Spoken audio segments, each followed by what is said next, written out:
You've probably wondered this, whether you know Warhammer 40,000 well or have only heard the name in passing. In the grim, hellish galaxy of the 41st millennium, the stars themselves feel haunted.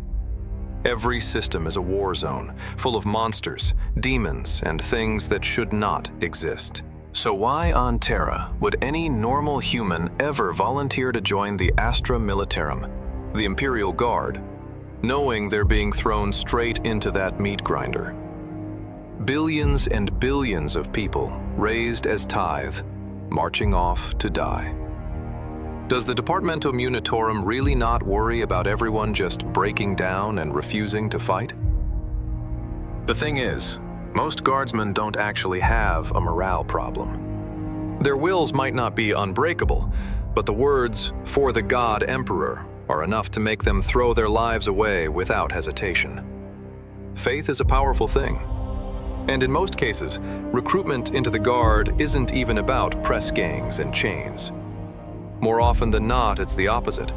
Becoming a guardsman is something worth gambling your life on. Today, we're going to slip into first person and let you be that ordinary person, so you can understand why so many people in the Imperium fight like mad just to become part of the Astra Militarum. You were born on a civilized Imperial world, in the Hive city of Fentar on the planet Deloria. That's not as glamorous as it sounds. You're not scum from the underhive, where the air itself can flay your lungs. You're not a noble from the upper hive, wrapped in velvet and perfumed incense. You're just another mid-hive kid, born to a very normal family out of the billions cramped inside this metal mountain. Your father works the factory lines. Your mother cleans for other people when she can and keeps the home running when she can't. It's not a rich life. But you don't starve, you don't freeze. In a hive city, that already puts you ahead of many. There are maybe a billion families just like yours in Fentar Hive. You're about as average as it gets. When you're young, you're restless, full of energy. You learn your letters, and whenever you have spare time, you slip off to listen to sermons from the Imperial Church, the Ecclesiarchy. You love the old priest stories, tales of Lord Solar Macarius, of nameless saints and living heroes of the Imperium. Men and women who strode across the stars in the Emperor's name, carving their legends in fire and blood. You sit there, wide-eyed, soaking it all in. You ask questions. So many questions. About the God Emperor, about the saints, about the wars, about everything. The old preacher, Father Martin, doesn't appreciate that part. Whenever your questions go on too long, he grips his staff and threatens to whack you with it. His favorite line is always the same. Don't ask, do. Don't ask what the Holy Emperor can give you. Ask what you can give to him. You argue with him a few times, as only a child can. You never really win. He just smiles, says nothing, and sends you home. The years creep by. You grow taller. Your father grows older. 14-hour shifts on the line gradually crush his health. It's not one big disease. It's decades of exhaustion slowly grinding him down. For a middle-aged man, 14 hours of hard physical labor every day is a slow execution. His back bends. His steps shuffle. You're lucky, in a way. Your father's foreman is actually a decent man by Hive standards. Not a saint, but not a monster. He quietly moves your father from heavy loading duty to a lighter position. In return, your family thanks him with a small bribe. A couple of kilos of fresh grox meat, the kind of thing you'd usually only taste on holidays. You can tell that change probably saved your father's life. But lighter work means less pay. On top of that, your mother's illness forces you to buy medicine from the guild, and that little debt hangs over the family like a storm cloud. At 15, you decide it's your turn to carry some of the weight.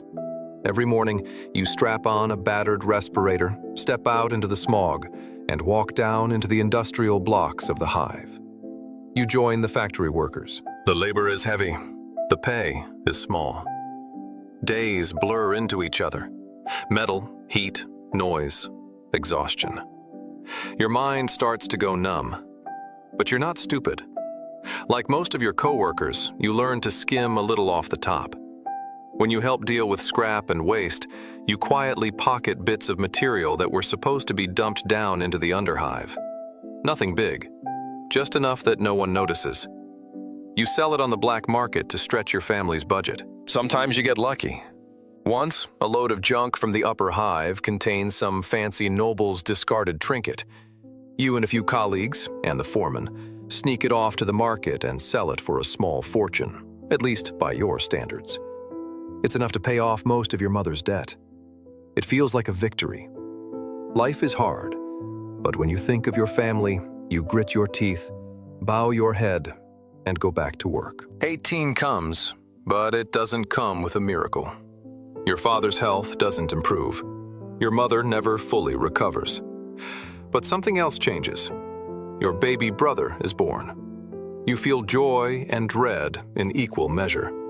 You imagine taking him out at night to climb a derelict watchtower near the mid-hive, waiting for the rare, clear wind that blows the smog aside, so you can both glimpse the governor's palace and the shining cathedral up on the upper hive spire.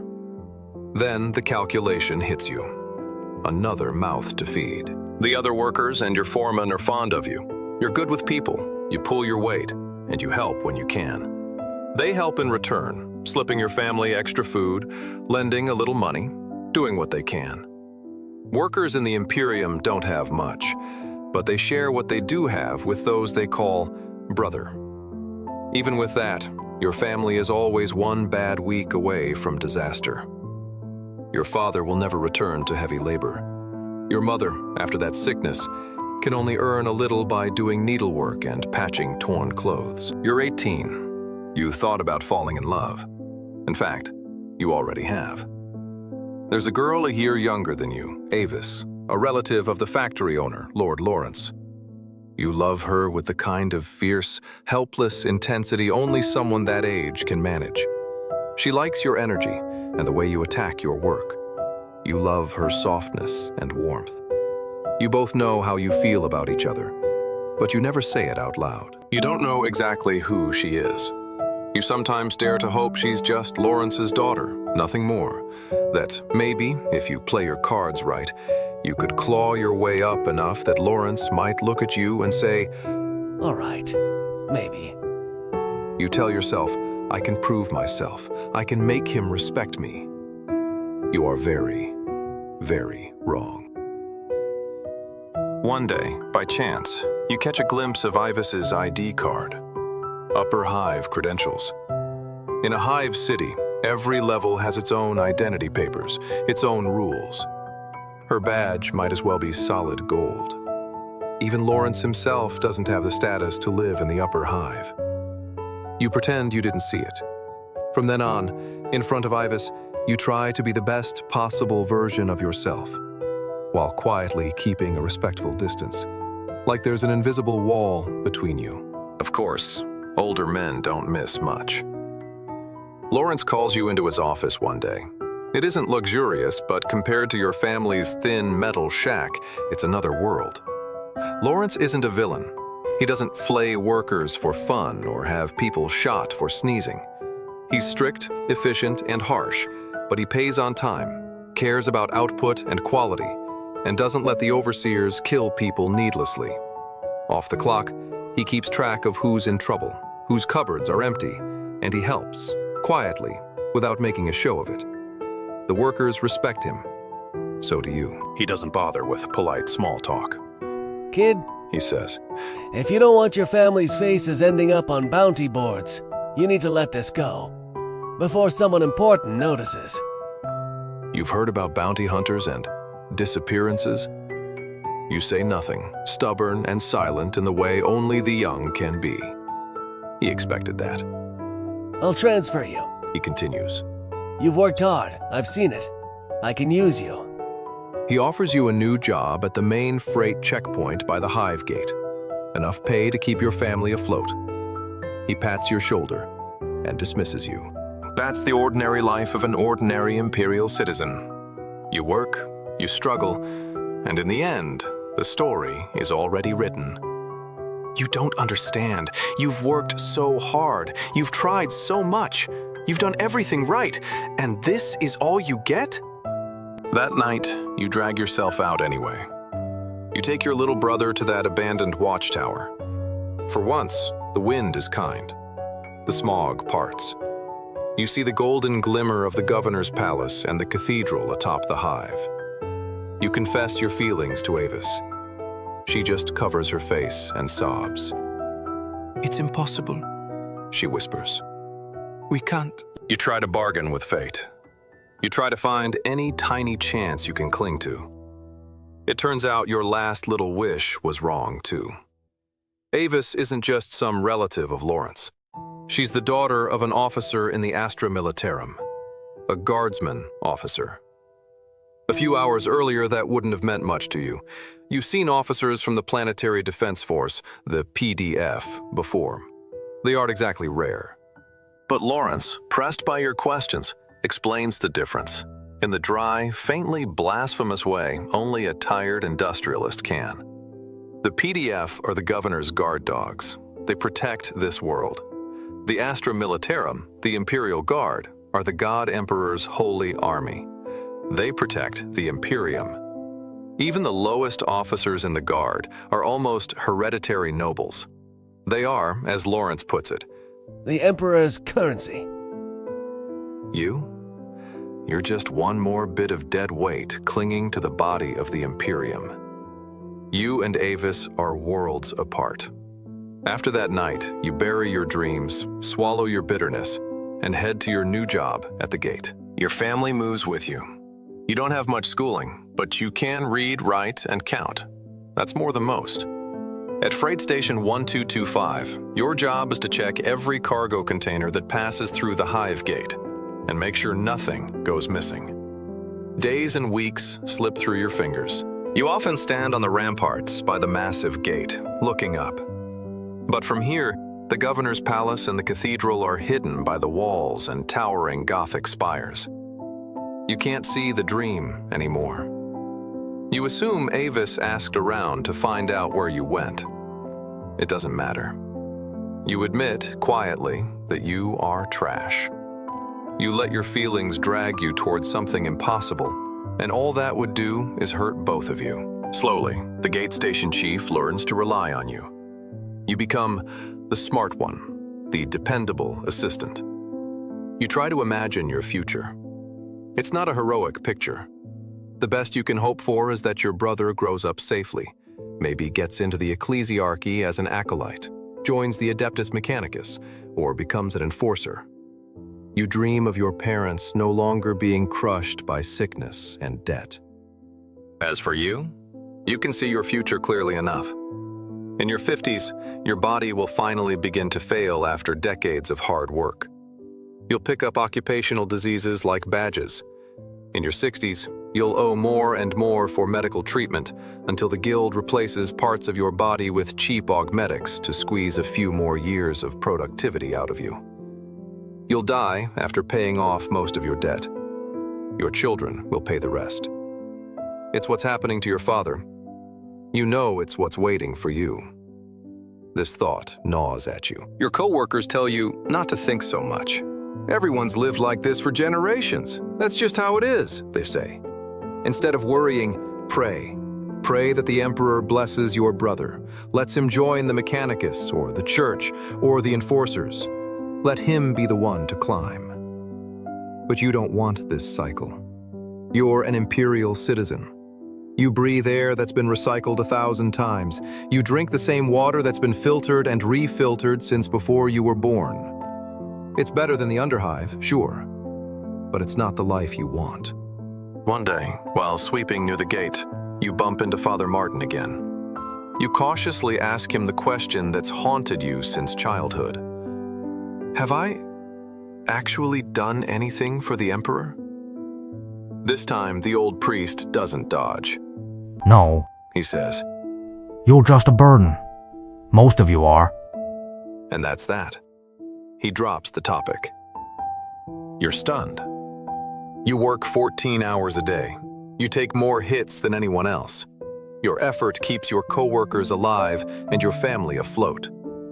How can that make you a burden to the God Emperor? You don't understand.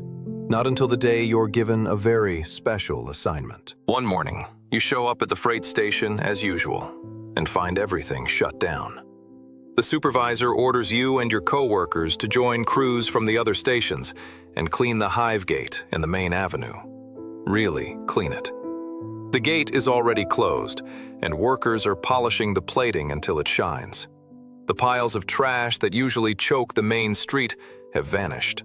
The road is almost spotless. Your team is stuck sweeping dust. A grim enforcer informs you that the Planetary General and the Governor have ordered the main avenue to be absolutely spotless. Spotless? You blurt. The dust here never stops blowing. You start to argue that the task is impossible, but before you get too far, a well-dressed bureaucrat from the Hive administration strolls over. Without a word, he tosses a handful of chits into your hands and your co-workers' hands and says, "By 9 a.m. tomorrow, I want these streets immaculate." Then he leaves. You spend a long time chewing on this problem. Fentar Hive is a storm of dust and ash. You could sweep for 100 years and the wind would still spit grime in your face. But an idea eventually comes to you. You hustle over to the Water Guild and ask if you can buy large quantities of water. At first, they barely look at you. Water isn't cheap, and you're just some mid-hive nobody. Then you mention the order, the gate, the main avenue, spotless for the governor and the general. Their attitude changes instantly. They agree to supply you with water for free. Your solution is simple. Flood the streets every couple of hours, washing all the dust into the drains. By this point, you're sure something big is happening. You work all night, soaked to the skin. By 5 a.m., the sidewalks are packed with people. You hear bits of chatter in the crowd. From the stars. Someone's sons and daughters are coming home. It doesn't make sense. You're stationed at the gate. You know who leaves and who doesn't. The PDF haven't marched out in force recently. There haven't been any major deployments. So whose children are coming home? At 6:30, after the last rinse, the enforcers drive you and the other workers up onto a ledge by the gate. You feel a little insulted at being herded aside, but you have to admit, it's a good view. Then you see it. First, the governor's own Grav limousine gliding down the street, followed by ceremonial troops. That alone is rare enough. But soon after, something even more startling arrives from the sky. Out on the plain beyond the walls, a formation of massive landers descends from orbit, escorted by sleek green gunships. The enforcer beside you takes a drag of the good low stick you slipped him and says casually, "Valkyrie gunships, Imperial Guard." Imperial Guard. It's the first time you've ever heard someone talk about them in day-to-day life. You know the word, of course. You know they're different from the PDF. The PDF are the Planetary Governor's soldiers. The Guard are the Emperor's hammer. By the time you stop staring, the landers have already touched down. You crane your neck, trying to see, not even sure what you're hoping for, only that something is pulling you forward. Church bells ring across the Hive. Hymns echo down the corridors of ferrocrete and steel. The Hive gates open. Columns of armored vehicles and troops roll up to the entrance and halt. The gates themselves remain closed. Outside, the guardsmen form up in perfect, unbroken lines, under the barking orders of their officers. The enforcer at your side chatters on, explaining bits and pieces about the guard. You barely hear him. Your eyes are glued to the gate. You want to see what stands between you and Aivis. What makes such a gulf between your lives? Moments later, the Hive gates rumble open to the sound of sacred song. The guard begin their march. Just like Father Martin once said, The Astra Militarum is the Emperor's great hammer. 10,000 boots strike the plasteel in time with the choir's hymn, every step like a blow against the heart of the Hive. You know these men and women are from Deloria. They were once workers, merchants, nobodies, just like you. You never imagined that people born under the same sky as you could receive such a welcome. The Planetary General lifts his chin, delivering a fiery speech via towering holoscreens about the Delorian Assault Regiment's victories among the stars, smiting heretics and traitors you've never even heard of. Every listed victory brings fresh roars from the crowd. Every perfectly timed footstep sends cascades of flower petals pouring down from balconies. Some people drop to their knees as the guard pass. Some scream themselves hoarse. Some just shake and cry. Even the preachers, the same ones that demand you bow when you pass them, are shouting blessings, desperate for the honor of sanctifying these returning heroes. You see the planetary governor himself, usually a distant, untouchable tyrant, bowing and smiling with shocking humility to a mere guard colonel. You see the planetary general, practically trembling as he speaks to a commissar, a political officer of the guard, careful with every word. These governors and generals rule over hundreds of millions, maybe billions of people. By comparison, those colonels and commissars might command a few thousand guardsmen at most, fewer people than Lawrence employs. And yet Lawrence has to grovel and bribe just to get a hearing from a roaming inspector from the upper hive. That contrast hits you like a shell. This is the Emperor's army. Something fragile and new stirs in your heart. For the first time, you realize that you don't have to be what you are now. You could become something else. The ceremony ends. The guard march away. For a month afterwards, you think. You ask questions. You drink with veterans. You watch the barracks from a distance. Finally, one afternoon, you return to Lawrence's office. "I want to join the Astra Militarum," you say. "How do I do it?" Lawrence, the composed, refined gentleman, actually flinches. The fat on his cheeks trembles. For once, he's speechless. Then he starts asking questions in a low, even voice. Is Aivis worth that much to you? What about your parents? Who will look after them? Do you understand that most guardsmen never come home? Your answers are clumsy, full of emotion and half-formed ideas. Eventually, he slaps you, hard. For a man like Lawrence, that's a big step. To him, your casual, "I want to be a guardsman," is dangerous nonsense. You can't just say you want to become one of the Emperor's soldiers like you're picking up a new hobby. You calm down. He's right. You've been treating it like a story, not a lifetime commitment. That doesn't mean you give up. You start training. On purpose this time. You already have a solid frame from years of factory work, but it's not enough. You start taking part in friendly boxing matches at a mid-hive bar. Nothing like the lethal pit fights down in the underhive, but rough enough. At first, you get your teeth knocked in. Gradually, you start winning. You volunteer to help the station security guards deal with petty thieves and small-time gangsters. You work harder than ever. By 21, Lawrence makes you an official shift leader at the freight station. Now you can support your family without them constantly teetering on the edge. With your saved pay, you buy a pistol on the black market. Whenever you have time, you go out onto the ash-choked plain beyond the hive and practice shooting until your hands ache. It's exhausting. Every time you're tempted to stop, you remember the things you hate. The smog, the recycled water that's been through 1,000 bodies already, the tasteless gray food. You remember the way your status forced you to run away from love. You remember Father Martin's words. You are the Emperor's burden. You refuse to be a burden anymore. Training is brutal, but you endure it. You turn 22. By now, you're strong enough that 4 or 5 men your age wouldn't be much of a problem in a fight. Your marksmanship is well above average for a civilian. You never talk to your parents about your dream. Still, they somehow know. They don't say anything either. Then, one day, the Emperor gives you a chance. You've just finished your daily run. You're walking through the streets, cooling off and watching the hive's endless, ugly beauty, when a small restaurant beside you explodes. The blast knocks you off your feet, For a moment, your ears ring and your head spins. Fentar Hive isn't exactly safe, but even gangs don't throw explosives around in the mid-hive. That sort of thing brings terrible attention. You get your answer quickly. Imperial Guardsmen are forming a cordon around the building. Leading them is a familiar figure, the old commissar you saw during the victory parade years ago.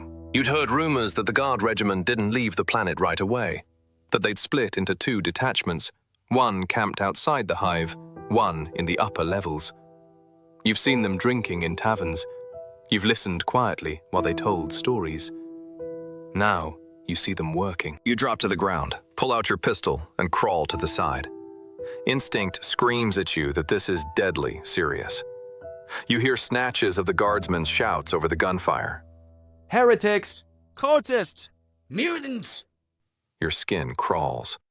Last fire streaks overhead, bolts of red light cutting the air. Through the smoke, you see shapes moving inside the shattered restaurant. Men and women in strange robes, brandishing a crude, circular, 3-pronged symbol. Their bodies are wrong. Twisted limbs, extra joints, strange growths. Mutants. As a child, the stories of mutants used to make you wake up at night, sweating. Now they're in front of you. The commissar is terrifying. By your standards, he's old, hair gone mostly gray, but his chainsword moves like a living thing, each swing smooth and precise. In heartbeats, he tears apart several cultists in a whirlwind of teeth and blood. The guardsmen behind him move with the same cold efficiency, their fire disciplined, their lines solid. Then another explosion goes off. The blast knocks the commissar sideways, and fresh smoke and dust billow out. In that moment of chaos, you notice something. A manhole cover across the street shivers. You're sure you're not imagining it. You shout to the guardsmen, but the noise is deafening. No one hears. You make a decision. As the manhole starts to rise, you sprint forward, plant your pistol on the opening, and empty the entire magazine down into the darkness. Something screams. You don't have time to celebrate. In the smoke, you see another manhole cover being pushed aside. A huge shape hauls itself up, a brute with a machete in one hand and far too many muscles in the other. He heads straight toward the dazed commissar. You don't think. You move. You slam into the mutant, trying to drag him away. Your pistol is empty. All you have is a knife. You very quickly regret your decision. Against normal men, your current physique is terrifying. You can drop 7 or 8 of your co-workers without much trouble. Against this thing, taller than you by almost a head, wider by half again, pumped full of unnatural strength and lunatic hatred. You're a ragdoll. You feel like a scrawny mugger who picked payday to try robbing a whole squad of cops right in front of the station. And now they're taking turns bouncing you off the pavement. You get beaten bloody. You're one hit away from dying. But the mutant is focused on slipping past you, not on finishing you off. He just wants to clear a path to the commissar. That gives you an idea. You let yourself flop back, like his last hit knocked you out. You lie there limp and still. Just as you hoped, the brute doesn't bother with a killing blow. He turns away. You surge up, ignoring the pain tearing across your chest, leap onto his back, and drive your knife into his face, again and again and again. You don't stop until he stops moving. Then you collapse beside him. When the smoke finally clears, the guardsmen see you. 2 of them jog over, put a few confirmation shots into the mutant's corpse, then drag you into cover and wave over a Medicae. The Medicae makes a face at the gaping wound in your chest, mutters something about stupid civilians, and gets to work. After a while, through the haze, you see the commissar limping toward you. He looks down at you with a face like carved ice, studies you for a long moment, then turns and walks away. The guardsmen, once enforcers from the Hive, arrive and confirm that this one belongs to someone. Leave without another word. The enforcers carry you home. You're a little disappointed. You'd hoped maybe for a "well done, citizen" from the commissar or something. But you're impressed with the Medicae's gear. Your wound heals much faster than it should. Nobody can keep what you did quiet. Stories spread through the freight station and the factory about how you tackled a mutant cultist with nothing but a knife to save a commissar. Even Lawrence can't stop the tale. The story reaches Aivis. She finds you again after several years apart. This time, you decide not to run. You tell her everything. Your plan, your training, your dream of joining the Guard. She cries. You finally understand what her life has been like. As the daughter of an officer family in the Guard, she's never gone hungry. She's never worried about rent. She's had tutors and nice clothes and all the small luxuries you used to envy. But her parents haven't been home in over a decade. All she can do is pray. Pray that she doesn't receive a notice from the Schola Progenium, the orphan schools of the Imperium, where the children of fallen officers are taken and brutalized into future commissars and stormtroopers. Pray that the knock at her door is her one-armed, one-legged grandfather coming home, and not a commissar in a black greatcoat bringing a folded flag. You hold her and say nothing. Your wish doesn't go unanswered. The old commissar remembered you. After you've almost recovered, an extra Planetary Defense Force recruitment slot appears. One more place in the PDF than there should be. And that slot has your name on it. You say goodbye to your parents and your little brother for the first time. You leave a long letter for Aivis. Then you climb into a Chimera armored personnel carrier and rattle out of the Hive. 3 days later, you arrive at your regiment's camp. Unlike most PDF units, glorified local militias designed to garrison cities and put down riots, this one is different. This regiment has been built from the ground up as a copy of the Imperial Guard. Training is constant and brutal. When you're not drilling, you're out in the wastes or the underhive, fighting bandits, suppressing uprisings, hunting mutants and cultists. Over 2 years, you wade through fire and blood. You storm nests of mutants you once thought existed only in urban legends. You see what the enemies of the Imperium really look like up close. Your regiment becomes one of the most elite PDF formations on the planet.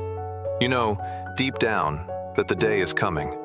Soon you won't be the Emperor's burden anymore. You'll be one of his warriors. You'll leave behind the rotten air and stale water of Fentar Hive. You'll trade them for alien skies and stranger horrors. No one tells you exactly when it'll happen, but everyone in the regiment feels it. The order comes. By decree of the Departamento Militarum, the 4th Delorian Planetary Defense Regiment will be tied in full and reorganized as the 144th Delorian Lancers of the Astra Militarum. 15 days later, you'll ship out. On that day, you receive new gear. A proper uniform stamped with the double-headed eagle of the Imperium, pressed and immaculate. A brand new laser gun with a fixed bayonet. A pair of boots that doesn't feel like it wants to eat your toes. Actual carapace armor. On the black market back in Fentar Hive, the gear you're wearing would be worth more than your life. You're one of the standouts in your squad. Even your armor is a little better than most. Everyone assumes that, barring some sudden disaster, your promotion orders will arrive soon, and you'll become one of the first sergeants of this newborn Guard regiment. You also learn something that shocks you. The Guard get paid. The planetary government provides your wages. You could take a month's pay and eat like royalty in your favorite mid-hive restaurant for days on end. In the weeks before you leave Deloria, everyone is celebrating. You are too. You go home. Your parents hug you through tears.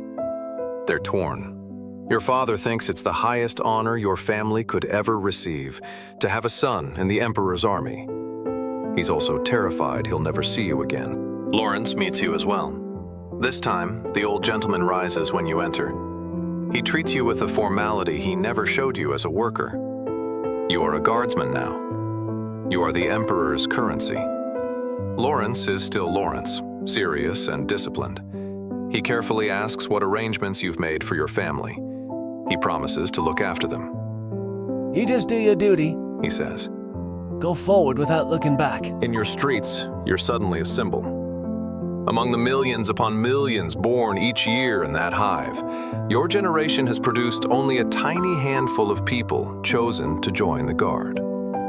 You are one of the best of them. You see Aivis again. The hive gates do have identity scanners, and the paths to the upper hive are tightly controlled. But those scanners can't stop a soldier of the Emperor. For the first time, you visit Aivis's family home and meet her grandfather, a weathered veteran officer. You speak plainly. You tell him who you are and what you feel for his granddaughter.